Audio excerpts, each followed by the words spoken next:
So, thank you all for watching that great Facebook post. And we referenced it in one of the local citizens, anyways, referenced the IDG building, and that was a joke. But in real life, though, did you guys hear that the ketamine clinic is going in over there? No, I didn't hear that. You didn't hear that? Where'd you hear that? Yeah, it's there is a rumor now that a ketamine clinic is going into the IDG building. Oh yeah, are they gonna like tear it down and rebuild, or are they just like moving right as on in is? there? Yeah, wow, that's not right. Just like no renovations. What are they treating with ketamine these days? Depression. Wow. Yeah. All right. Yeah. Yeah. Yeah. There's and actually, one of the things that I always talk about on the podcast is how tense everybody is. And from what I believe it or not, and this is not even a lie for the sake of the public, but I've never actually done ketamine, so but I've been told that it is very good for relaxing tension. I think you could overdo it too, though. It may. Oh no, yeah, you definitely can. Yeah, and I think it's maybe it's an like I don't think it's the kind of thing where like I'm feeling a little tense right now. Let me go to the clinic at the IDG building. I think At this point. I think it's more therapeutic than that.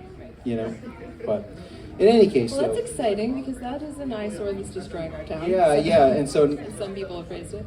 We will bring some drugs in. Bring some good commerce. Mm-hmm. Peterborough too. Yep. Yeah. Exactly.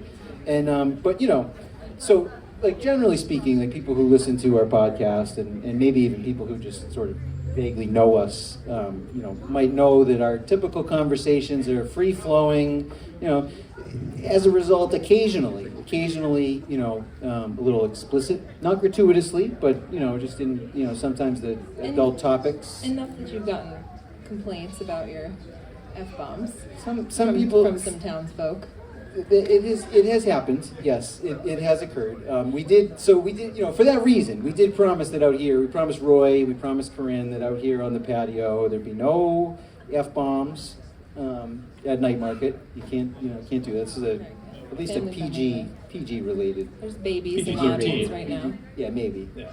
Yeah, you can say F-bombs in PG-13. You probably can't get too carried away, though. You can't. No, they can't be. They can only be incidental.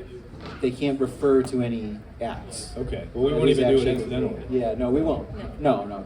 If we needed to, we would use other words. What would we use if we were going to use words? Where is the line? Yeah, that's. I know that your kids have learned from you to say A, because that's what you say. Yeah, they have a lot of alternative, ways of expression. Euphemism. Yeah, euphemisms. Yeah, Yep, we could call them that. Yeah, and we're not unclever folks. I think we can avoid the worst of. And I don't think anybody.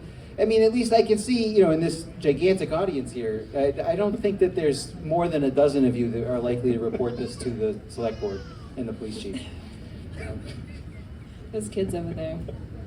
Gotta watch out for them. Yeah, maybe the kids. Yeah, that's right. we know we're safe. Yeah.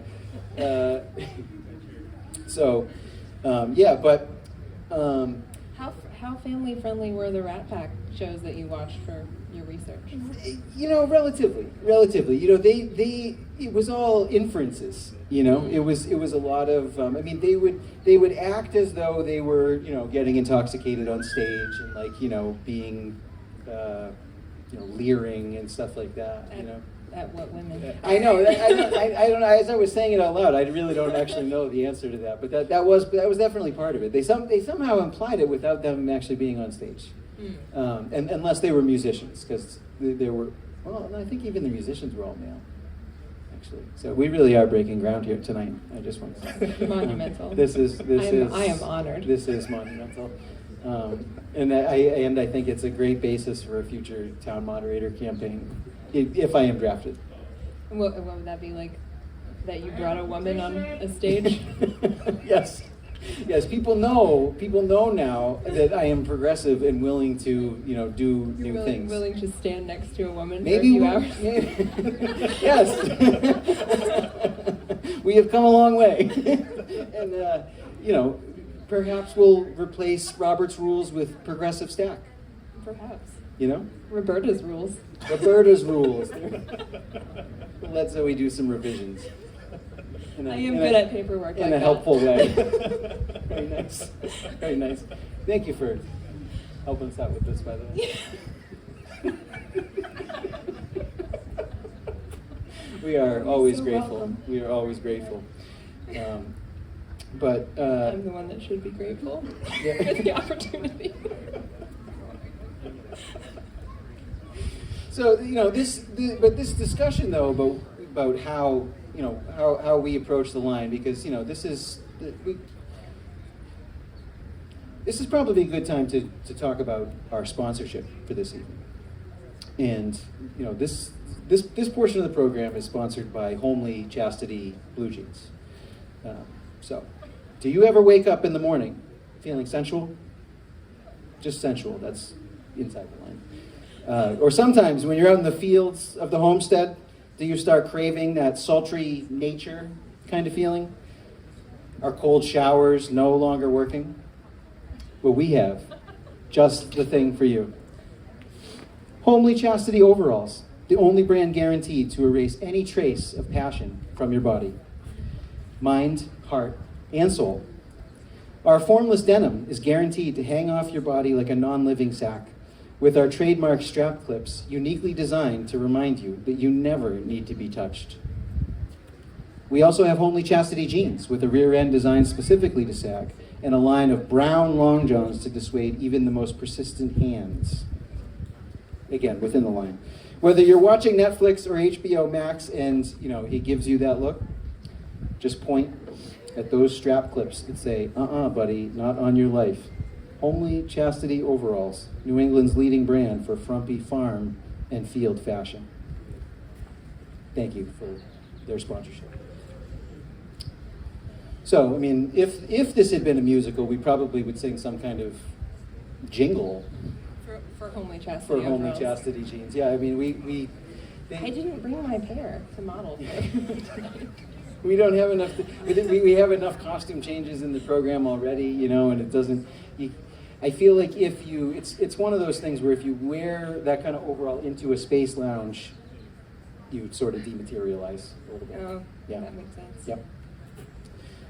But in any case, so we here at Go Monadnock, we've got this space lounge. For those of you who don't know, we do this every week on a podcast. It comes out via video and also via your favorite podcast app. It's the Go Mo Tonight podcast. This is our live version of it, but we bring you the only weekly local interest comedy show that is out there and on a consistent basis. So this is available at any point in time. And that's just kind of one of the things that we do here at Go Monadnock in our quest for regional domination. Yeah, we also post, as we talked about before, we have viewpoints, political, otherwise. We're always looking for new voices from in town and out of town.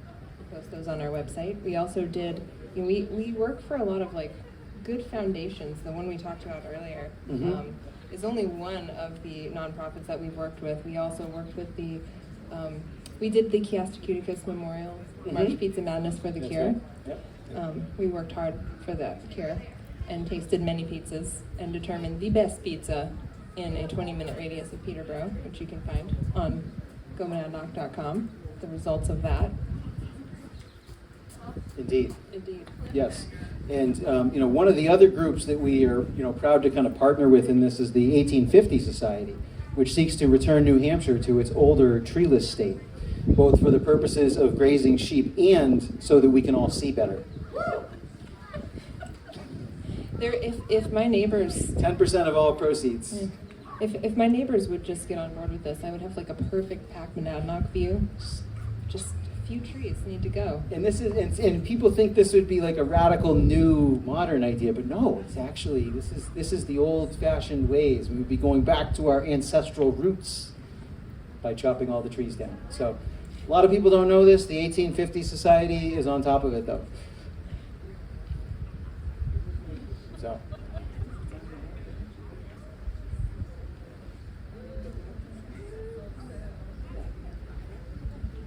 All right, so we have a special guest here. Yeah. So we talked earlier about how, we've talked several times about the books that we do have for sale over here. Whether or not they're benefiting the 1850s Society or not is, kind of up for debate. However, Sarah's book, the Up-Level Self-Healing Workbook, which she has in her hands right now, is modeling it from the crowd, is our most recent release. But we already have our next release in the works. And in fact, the surprise announcement of the evening is that we're actually soft launching a pre-sale for William H. Mullen's new book, Anywhere But Here, which tells the story of two young everymen from Connecticut in 1989 who have no dreams, essentially, and thus strike out on the road into the bleak landscape in which they are not particularly welcomed across our great nation, seeking work, hard concrete work in the hills of Oregon.